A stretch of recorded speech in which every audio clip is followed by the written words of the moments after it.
স্বাগত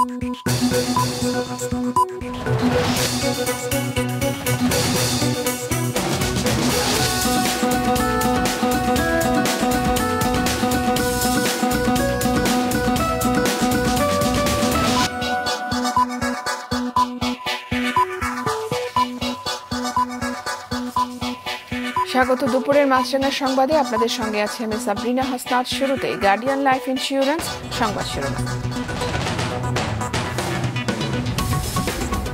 শেষ দিনে স্বাচ্ছন্দ্যে বাড়ি ফিরছেন মানুষ, ট্রেন বা বাস কোথাও নেই ভিড়, সকাল থেকে ফাঁকা মহাসড়ক। কিশোরগঞ্জ ও দিনাজপুরে দেশের বড় দুই ঈদের জামাতের প্রস্তুতি চলছে। ঢাকায় ঈদের প্রধান জামাতের জন্য প্রস্তুত ঈদগাহ ময়দান। এবং বান্দরবানে চলছে কুকি চীন বিরোধী অভিযান, ব্যাংকে হামলার প্রভাব পড়েছে পর্যটন খাতে, লোকসানের আশঙ্কা ব্যবসায়ীদের। এবারে বিস্তারিত। ইচ্ছে থাকলেও টিকিট না পাওয়ায় যারা গতকাল বাড়ি যেতে পারেননি, আজ তারা স্বাচ্ছন্দ্যেই ঢাকা ছাড়তে পারছেন, কারণ বাস ট্রেনের টিকিট পাওয়া গেছে পর্যাপ্ত। কোথাও তেমন ভিড় দেখা যায়নি, সময় মতোই ছেড়েছে সব ট্রেন। আরও জানাচ্ছেন নিয়াজ মোর্শেদ। ২৯টি রোজা শেষে ১০ এপ্রিল ঈদ, এমনটা ধরে বাংলাদেশ রেলওয়ে ঈদের অগ্রিম টিকিট অনলাইনে বিক্রি শুরু করে। তা না হয় আজও ট্রেন চলেছে, কাউন্টারেও বিক্রি হচ্ছে কিছু টিকিট। এই সুযোগ নিয়ে শেষ মুহূর্তে অনেকেই ফিরছেন গ্রামে। ৩০টা রোজা হইলো, এটা একটা ভালো, আর টিকিটও পেয়ে গেলাম। যদি আজকে ঈদ হতো তাহলে যাওয়া হতো না, আমার নারায়ণগঞ্জেই ঈদ করা হতো। কমলাপুর স্টেশনে চাপ ছিলই না, তারপরও টিকিট যার ভ্রমণ তার তেমন কার্যকর হতে দেখা যায়নি। অর্থাৎ এনআইডির সাথে টিকিটধারী যাত্রীর তথ্য মিলিয়ে দেখেনি কেউ। এনআইডির সাথে টিকিটটা মিল আছে কিনা সেটাই আমাদের পরীক্ষা করার মূল উদ্দেশ্য। ওই টিকিটটা যে আমার এনআইডি দিয়ে কাটা, এইটা কিভাবে মেলানো? অনেক সময় এটা মেলানো কষ্টকর হয়ে যায়। কমলাপুর স্টেশনে তেমন ভিড় না থাকলেও বিমানবন্দর রেল স্টেশনে ছিল ভিড়ে ঠাসা। অনেকেরই অভিযোগ, সাধারণ সময়ে যে ভাড়া তার চেয়ে বাড়তি ভাড়া নেওয়া হচ্ছে। আমি নরসিংদী যাচ্ছি, আগে ৬০ টাকা করে নিত, এখন বাইরে থেকে আমি টিকিট কাউন্টার কাটছি ১০৫ টাকা করে নিচ্ছে। এখন ১৫০ টাকা নিচ্ছে, নর্মালি যে সময় আইতাম আপনার ১১০ টাকা নিত। যাত্রীদের এসব অভিযোগের ব্যাখ্যা দেন রেলের কর্মকর্তারা। অনেক যাত্রী টিকিট পায় না বা অনেক সময় ট্রেনে যেতে চায় বা তার যেতেই হবে, প্রেক্ষাপট বিবেচনায় আমরা তাকে জরিমানা সহ ভাড়া আদায় করছি। এদিন মহাখালী, সায়দাবাদ বা গাবতলী বাস টার্মিনাল কোথাও তেমন ভিড় নেই। রাস্তার ওপরেই যাত্রীদের জন্য অপেক্ষা করতে দেখা যায় বাসগুলোকে। যাত্রীদের অভিযোগ, ভাড়া বেশি নিচ্ছে, তারপরও সময় মতন বাস ছাড়ছে না। আগে আমরা ফরিদপুর পর্যন্ত ৪০০ টাকায় যাইছি, এবং ৫০০ টাকা বলছে ১১টায় ছাড়বে, আমি কয়টায় ছাড়ে বলতে পারি না। বাস চালক সহকারীরা জানিয়েছেন, বিআরটি এর চার্ট মেনেই ভাড়া আদায় করা হচ্ছে। আজকে আপনার দিন টাকা দেওয়ার পরে আগামীকালকে ঈদ, কিন্তু আজকে দেখেন গাবতলী কোনো যাত্রী নাই, গতকালকেও ছিল না। ভাড়া কখনো গাবতলী বেশি নেওয়া হয় না, গাবতলী কালোবাজারদের হাতে টিকিট নাই, গাবতলী পরিস্থিতি দেখেন, ব্যবসা নাই। ঈদ, পয়লা বৈশাখ এবং সাপ্তাহিক বন্ধ সব মিলিয়ে এবার ৫ থেকে ৮ দিন ছুটি পাচ্ছেন অনেকে। নিয়াজ মোর্শেদ, মাছরাঙা সংবাদ, ঢাকা। ঈদ উপলক্ষে দেশের বিভিন্ন সড়ক মহাসড়ক দিয়ে নির্বিঘ্নে গন্তব্যে যাচ্ছেন ঘরমুখো মানুষ। সকাল থেকে গাজীপুরের ঢাকা টাঙ্গাইল এবং ঢাকা ময়মনসিংহ মহাসড়কে কোনো যানজট নেই। স্বস্তি মিলেছে ঢাকা টাঙ্গাইল মহাসড়কের চন্দ্রা ও এর আশেপাশের এলাকাতেও। অথচ গেল ২ দিন সেখানে ছিল তীব্র যানজট। যানজটমুক্ত সিরাজগঞ্জ মহাসড়কও ভোর পর্যন্ত গাড়ির চাপ থাকলেও সকালের পর কমে গেছে। গেল ২-৩ দিন মানুষ বাস, ট্রাক, ব্যক্তিগত গাড়ি এবং মোটরসাইকেলে বাড়ি ফিরেছেন। পাটুরিয়া দৌলতদিয়া ঘাটেও আজ চাপ নেই।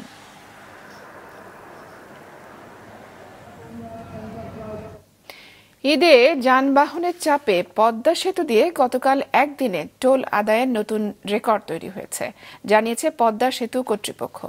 সারাদিনে পদ্মা সেতু দিয়ে ৪৫,২০৪টি যান পার হয়েছে। টোল উঠেছে ৪,৯০,৬৭,০৫০ টাকা। এর মধ্যে মাওয়া প্রান্ত দিয়ে ৩০,৩৩০টি এবং জাজিরা প্রান্ত থেকে ১৪,৮৭৪টি যানবাহন পারাপার হয়েছে। এর আগে সর্বোচ্চ রেকর্ড ছিল গত বছরের ২৭শে জুন। এদিকে গত ২৪ ঘন্টায় বঙ্গবন্ধু সেতু দিয়ে প্রায় ৪৮,০০০ যানবাহন পারাপার হয়। টোল উঠেছে ৩,৩০,০০,০০০ টাকারও বেশি।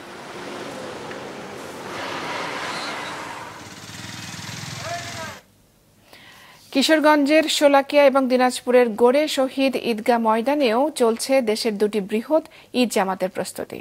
Desk report.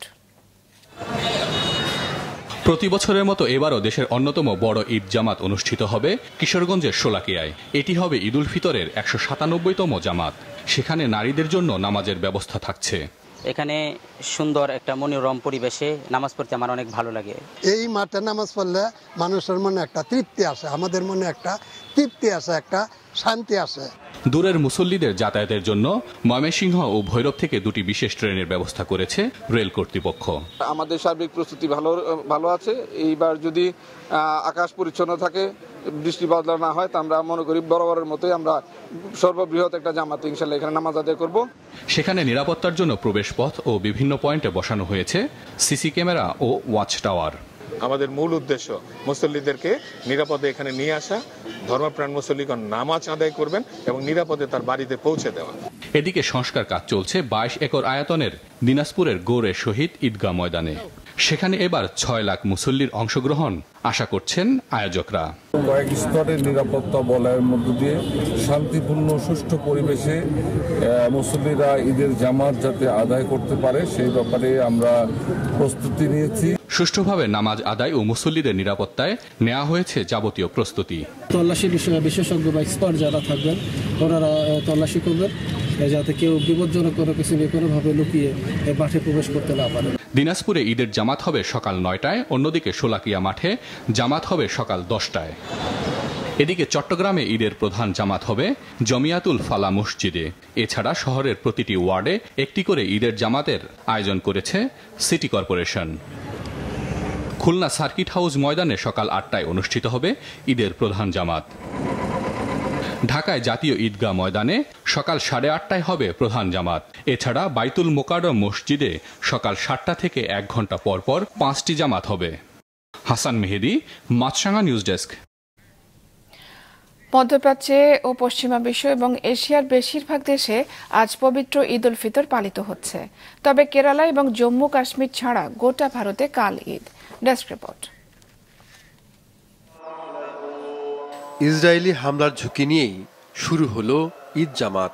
6 মাসের যুদ্ধের মধ্যে এর চেয়ে খুশির খবর আর কি হতে পারে? ঐতিহাসিক আল ফারুক মসজিদের পাশে ফাঁকা জায়গায় সকালে অনুষ্ঠিত সংক্ষিপ্ত ঈদের জামাতে হাজির ছিলেন শখানেক প্যালেস্টাইনি। সৌদি আরব, সংযুক্ত আরব আমিরাত, ওমান, কাতার, কুয়েত, বাহরাইন, মিশর, তুরস্ক, ইরান সহ গোটা মধ্যপ্রাচ্যেই আজ ঈদ। আর সবখানে জোরে সোরে আলোচনায় গাজাবাসীর দুর্দশার কথা। জর্দানে ঈদ জামাত শেষে ইসরায়েলি বর্বরতার প্রতিবাদে বিক্ষোভ হয়েছে। যুক্তরাষ্ট্র, যুক্তরাজ্য সহ পশ্চিমা দেশগুলোতেও ঈদ উদযাপিত হচ্ছে। পাকিস্তানের কয়েকটি শহরে গতকাল চাঁদ দেখা যায়। এতে গোটা দেশেই একযোগে ঈদ উদযাপিত হচ্ছে। ভারতের কেরালা ও জম্মু কাশ্মীরে গতকাল শাওয়াল মাসের চাঁদ দেখা গেছে। সেসব জায়গায় আজ ঈদ হলেও রাজধানী দিল্লি সহ অন্যান্য রাজ্যে ঈদ হবে কাল। মালয়েশিয়া, সিঙ্গাপুর, ইন্দোনেশিয়াতেও যথাযথ ভাবগাম্ভীর্যের সাথে আজ উদযাপিত হচ্ছে পবিত্র ঈদ উল ফিতর। জাহিদুর রহমান, মাছরাঙা নিউজ ডেস্ক। বান্দরবানে কুকি ট্রেন বিরোধী অভিযান চালাচ্ছে যৌথ বাহিনী। গতরাতে আরও একজনকে আটক করা হয়েছে। এ নিয়ে এ পর্যন্ত আটকের সংখ্যা দাঁড়িয়েছে 55 জন। গতরাতে বান্দরবান জেলার রুমার বেথেলপাড়া থেকে নতুন করে আটক করা হয়েছে একজনকে। তাকে এরই মধ্যে জেলা কারাগারে পাঠানো হয়েছে। এর আগে গতকাল পর্যায়ক্রমে কেএনএফ এর সদস্য সহ 54 জনকে জেলা জুডিশিয়াল ম্যাজিস্ট্রেট আদালতে নেওয়া হয়। পরে পাঠানো হয়েছিল কারাগারে। পুরো জেলা জুড়ে এখনো থমথমে অবস্থা। দুর্গম পাহাড়ে অব্যাহত থাকবে সেনা সদস্য, র্যাব এবং পুলিশের সমন্বয়ে গঠিত যৌথ বাহিনীর অভিযান।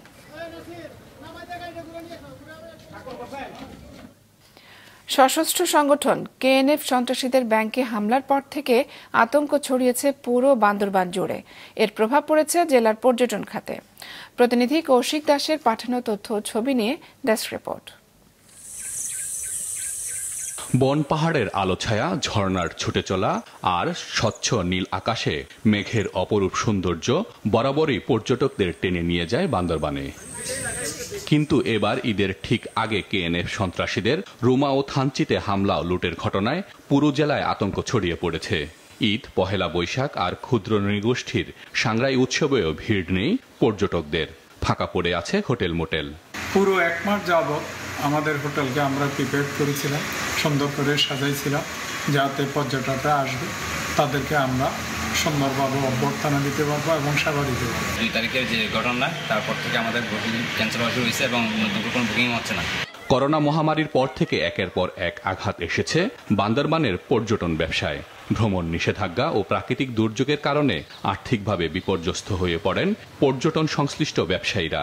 এবার সশস্ত্র সংগঠন কেএনএফ এর কারণে ধস নামলো ব্যবসায়। এইবারে পবিত্র ঈদুল ফিতর এবং পয়লা নববর্ষে টোটালি আমাদের কোনো ব্যবসা হবে না, হবে বলে আমরা মনে করতে পারতেছি না। আমাদের খুবই দুরবস্থা চলতেছে।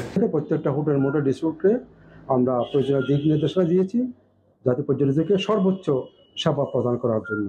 তো আমরা আশা করছি ঈদ এবং পয়লা বৈশাখের ছুটিতে প্রচুর সংখ্যক পর্যটক বান্দরবানে আসবে এবং এখানকার প্রাকৃতিক সৌন্দর্য প্রাণ ভরে উপভোগ করবেন। সাম্প্রতিক ঘটনা প্রবাহকে বিচ্ছিন্ন ঘটনা উল্লেখ করে পর্যটকদের সার্বিক নিরাপত্তা নিশ্চিত করার আশ্বাস দেয় প্রশাসন। আমাদের এখানে কিন্তু প্রায় 74টি পর্যটন কেন্দ্র, 1-2টি নয়। বান্দরবান পর্যটনের নগরী, সেই 74টি কেন্দ্রের মধ্যে রুমা এবং থানচি উপজেলা কয়টি কেন্দ্র? 2টি বা 4টি বা 1টি বা 3-4টি বেশি হবে না। পর্যটকরা বান্দরবানে আসবে সেটা আমরা প্রত্যাশা করি, কারণ 2-4টি কেন্দ্রের জন্য আমরা বান্দরবানের পর্যটনকে ক্ষতিগ্রস্ত করতে চাই না। আমরা পর্যটকদেরকে স্বাগত জানাতে চাই। পর্যটকদের জন্য পর্যাপ্ত নিরাপত্তার ব্যবস্থা রয়েছে। জেলায় পর্যটন খাতে ধস নামায় অনিশ্চয়তায় পড়ে গেছে এই শিল্পের সঙ্গে প্রত্যক্ষ ও পরোক্ষভাবে জড়িত প্রায় 20,000 মানুষের জীবন জীবিকা। মাছরাঙা নিউজ ডেস্ক। চট্টগ্রামে কিশোর গ্যাংয়ের সদস্যদের মারধর থেকে ছেলেকে বাঁচাতে গিয়ে আহত হওয়া দন্ত চিকিৎসক আজ সকালে নগরীর একটি বেসরকারি হাসপাতালে চিকিৎসাধীন অবস্থায় মৃত্যুবরণ করেছেন। গেল শুক্রবার নগরীর আকবর শাহ থানার পশ্চিম ফিরোজ শাহ কলোনি এলাকায় এই ঘটনা ঘটে। নিহতের ছেলে জানান, শুক্রবার বিকেলে শাহ হাউজিং এলাকায় কিশোর গ্যাংয়ের সদস্যদের মারধরের হাত থেকে 2 স্কুল ছাত্রকে বাঁচাতে 999 এই নম্বরে কল দেন। পরে পুলিশ এসে একজনকে ধরে নিয়ে যায়। ওই দিন সন্ধ্যায় ইফতারি কিনতে বের হলে তাকে একা পেয়ে হামলা করে কিশোর গ্যাংয়ের সদস্যরা। খবর পেয়ে সেখানে ছুটে যান তার বাবা। এক পর্যায়ে কিশোর গ্যাংয়ের সদস্যদের ইটের আঘাতে তিনি মাথায় গুরুতর আঘাত পান। এই ঘটনায় গেল শনিবার 12 জনের নাম উল্লেখ করে এবং 5-6 জনকে অজ্ঞাত পরিচয় আসামি করে আকবর শাহ থানায় মামলা করেন ছেলে আলী রেজা। পুলিশ জানিয়েছে এরই মধ্যে 3 জনকে গ্রেফতার করা হয়েছে। প্রায় 400 বছর ধরে বংশ পরম্পরায় যুগের সাথে পাল্লা দিয়ে নিপুণ হাতে আজও সময় উপযোগী জামদানি কাপড় বুনে চলেছেন নারায়ণগঞ্জের তাঁতিরা। এবারের ঈদে 50 কোটি টাকার জামদানি কেনাবেচা হয়েছে বলে জানান বিক্রেতারা। জেলা প্রতিনিধি আনিসুর রহমান জুয়েলের পাঠানো তথ্য ছবি নিয়ে ডেস্ক রিপোর্ট।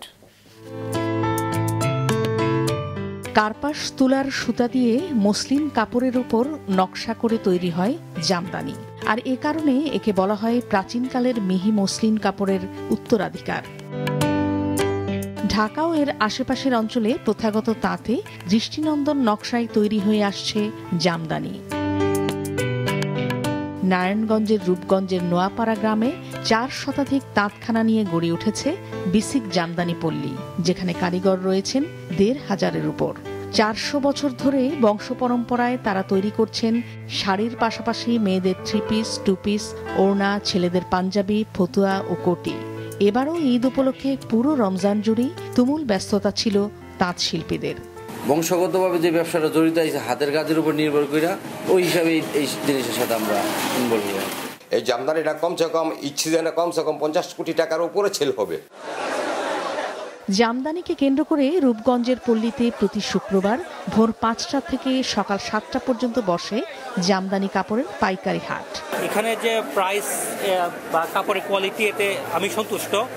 ইউনেস্কো 2013 সালে অপরিমেয় সাংস্কৃতিক ঐতিহ্য সুরক্ষা সংক্রান্ত ইন্টার গভর্নমেন্টাল কমিটির 8ম অধিবেশনে ঐতিহ্যবাহী জামদানি বুনন শিল্পকে intangible cultural heritage of humanity হিসেবে অন্তর্ভুক্ত করে। মাছরাঙা নিউজ ডেস্ক।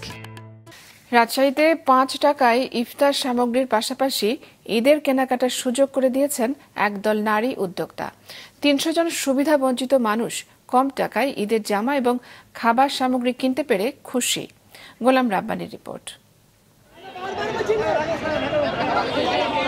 ঈদের আনন্দ ভাগাভাগি করে নিতে রাজশাহীতে সুবিধা বঞ্চিত ও অসহায়দের জন্য মাত্র 5 টাকায় নতুন পোশাক ও খাবার সামগ্রী কেনার সুযোগ করে দিয়েছেন একদল নারী উদ্যোক্তা। শুক্রবার সকালে রাজশাহীর আলুপট্টিতে প্রায় 300 জন সুবিধা বঞ্চিত ও অসহায় মানুষ কিনেছেন ঈদ জামা ও খাবার সামগ্রী। 5 টাকায় চিনি, সামাই, দুধের প্যাকেট। দিন পরে নামাজ পড়বো, এটাই আনন্দ, কিছু না। আর্থিক সংকটের কারণে ঈদে নতুন জামা ও খাবার সামগ্রী কিনতে পারেন না অনেকে, আর এই আয়োজনে 5 টাকায় বাজার করার সুযোগ পেয়ে বেশ খুশি তারা। 5 টাকাতে শাড়ি হয় না, সেই শাড়িটা পেয়েছি, সেটাতে আমি খুব খুশি। 5 টাকাতে মেয়েটা কিনেছি, ঈদ করবো এই গেঞ্জিতে। হাউস অফ বিউটি ব্লুম নামে নারী উদ্যোক্তাদের একটি সংগঠন এই আয়োজন করেছে। এর সাথে জড়িতরা জানিয়েছেন আর্থিক সংকটে কেউ যেন ঈদের আনন্দ থেকে বঞ্চিত না হয়, সেজন্যই এই উদ্যোগ। এটা হচ্ছে মহিলা উদ্যোক্তার একটা গ্রুপ, কিন্তু আমরা হচ্ছে সোশ্যাল কাজও করি। তো এখন এই পার্ট থেকে আমরা শুরু করছি এই খুশির হাটটা, এটা আরো আমাদের আস্তে আস্তে বাড়বে। সবাই যার যার অবস্থান থেকে চেষ্টা করলে অসহায় মানুষদের মুখে হাসি ফোটানো সম্ভব, এমন চিন্তা থেকে ভবিষ্যতেও এর ধারাবাহিকতা অব্যাহত থাকবে বলে জানান হাউস অফ বিউটি ব্লুমের সদস্যরা। গোলাম রাব্বানি, মাছরাঙা সংবাদ, রাজশাহী। চলতি রমজান মাসে স্কয়ার গ্রুপের সহায়তায় জেলা যুবলীগ পাবনা জেনারেল হাসপাতালে রোগী স্বজনদের মাঝে মাসব্যাপী ধারাবাহিকভাবে বিতরণ করেছে প্রায় 21,000 মানুষের সেহরি। জেলা যুবলীগের আহ্বায়ক আলী মুর্তজা বিশ্বাস সনি এবং যুগ্ম আহ্বায়ক শিবলি সাদিকের নেতৃত্বে মাসব্যাপী এই কাজে অংশ নেন দলের প্রায় 5 শতাধিক নেতাকর্মী। এরই ধারাবাহিকতায় আজ সমাপনী দিনেও বিতরণ করা হয় 750 সেহরির প্যাকেট। মাসব্যাপী নিরবিচ্ছিন্ন পরিশ্রম করে অসহায় মানুষের কাছে সেহরি পৌঁছে দেয় নেতাকর্মীদের ধন্যবাদের পাশাপাশি প্রতিটি মানবিক কাজে মানুষের পাশে থাকায় স্কয়ার গ্রুপের প্রতিও কৃতজ্ঞতা জানান যুবলীগ নেতারা। সংবাদ শেষ করার আগে গার্ডিয়ান লাইফ ইন্স্যুরেন্স সংবাদ শিরোনামগুলো জানিয়ে দিচ্ছি আরো একবার।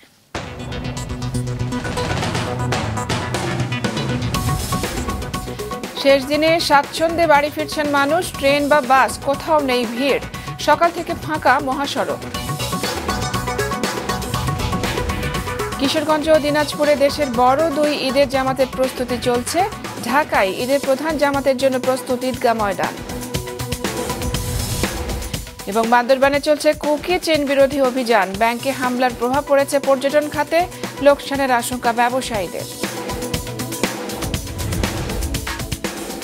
এই ছিল এখনকার মতো। ফেসবুকে আপডেট পেতে ভিজিট করুন মাছরাঙা টেলিভিশনের পেজে।